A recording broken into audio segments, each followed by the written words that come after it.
नमस्ते दोस्तों, क्या आपको संस्कृत में समास मुश्किल लगता है? क्या आपको अव्यय बहुब्रीहि समास पहचानने में कठिनाई होती है?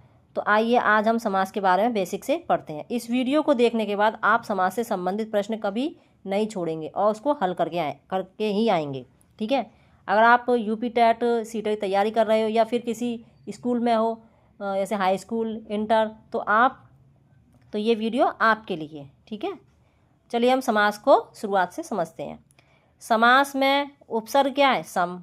धातु क्या है? अस। और प्रत्यय क्या है? गण।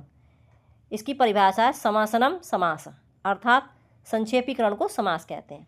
जैसे चंद्रमौलि यस्य सा, इसको संक्षेप में कैसे लिख सकते हैं? चंद्रमौलि। तो चंद्रमौलि क्या है? समास है। ठीक है। इसकी दूसरी परिभाषा अनेक पदानाम एक पदी बहुवचनम समास, यानी अनेक पदों का एक पद हो जाना समास है। जैसे चंद्रमौलि यस्य सा अनेक पद हो गए, इसका एक पद क्या हो गया? चंद्रमौलि, तो ये समास हो गया। ठीक है। अब चंद्रमौलि को हम कितने टुकड़ों में तोड़ सकते हैं? कई टुकड़ों में। तो चंद्रमौलि यस्य सा, तो ये क्या होगा? ये कई टुकड़ों में इसको तोड़ना क्या हो गया? समास विग्रह हो गया। डॉक्टर कपिल द्विवेदी के अनुसार समास के भेद कितने हैं? 6 हैं। ठीक है। अव्ययीभाव समास, तत्पुरुष समास, समधार्य, द्विगु समास, बहुब्रीहि समास और द्वंद्व समास। ठीक है। और वरदराज के अनुसार समास कितने प्रकार के? 5 प्रकार के हैं। इन्होंने लघु सिद्धांत कौमुदी लिखी है, जो एक संस्कृत ग्रंथ है। ठीक है। इनके समास 5 प्रकार के हैं। केवल समास, अव्ययीभाव समास, तत्पुरुष समास, द्वंद्व समास, बहुब्रीहि समास। ठीक है। कर्मधारय वो तत्पुरुष समास का भेद है, किसके अनुसार? वरदराज के अनुसार। और जो द्विगु समास है वो कर्मधारय का भेद है। केवल समास की परिभाषा उन्होंने इस प्रकार दी है। विशेष संज्ञा विनिर्मुक्त केवल समास प्रथमा, यानी कि वह समास जिसे किसी नाम से अभिहित ना किया हो, यानी किसी नाम से उसे पुकारा ना गया हो, उसे बतलाया ना गया हो, तो वो समास कैसा होता है? केवल समास है। केवल समास कोई नाम नहीं है।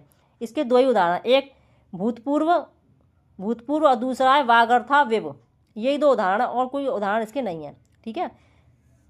समझ में आ रहा है आप लोगों को? अच्छा, अब इसके बाद हम समझते हैं समास को पहचानना। ठीक है।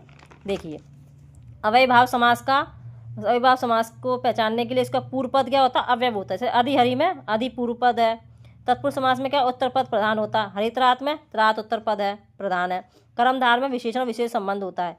जैसे कि मधुर फलम, इसे विशेष क्या है? फलम, और मधुर क्या है? विशेषण। द्वंद्व समास में क्या? दोनों पद प्रधान होते हैं, जैसे रामो कृष्णो। ठीक है। द्विगु समास में क्या होता है? पूर्व पद संख्यावाची होता है, त्रिलोकी, पंचगंगम। बहुब्रीहि समास में क्या होता है? ये इसका अन्य पद प्रधान होता है, जैसे कि पीताम्बर। तो पीले वस्त्र वाला कौन है? श्री कृष्ण है। अगर आपको ये वीडियो अच्छी लगी हो तो प्लीज़ अपने दोस्तों के साथ शेयर कीजिए, मेरे चैनल को सब्सक्राइब कीजिए और कमेंट बताइए।